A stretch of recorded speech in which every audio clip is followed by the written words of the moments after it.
السلام علیکم۔ جیسا کہ آپ کو معلوم ہے آج 22 مارچ 2019 ہے۔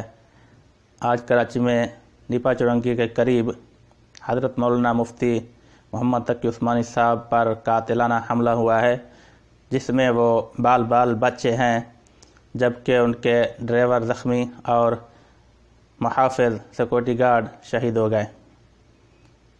اس پر مذمتی بیان کافی نہیں ہے، احتجاج ریکارڈ کرایا جائے۔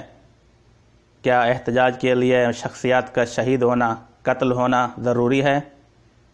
میری اپیل ہے تمام مسلمانوں سے، تمام پاکستانیوں سے کہ اس افسوسناک واقعے پر احتجاج ریکارڈ کروائیں اور اس قتل اور حملے میں جو ملوث ہیں ان کو جلد از جلد گرفتار کیا جائے اور سندھ حکومت اور مولانا فضل الرحمان کو شامل تفتیش کیا جائے اس واقعے میں، اور مولانا سمیع الحق شہید کے واقعے میں بھی مولانا فضل الرحمان کو شامل تفتیش کیا جائے، تبھی کچھ حاصل ہوگا، ورنہ خالی پانی میں مدھانی مارنے والی بات ہے، کچھ حاصل نہیں ہوگا۔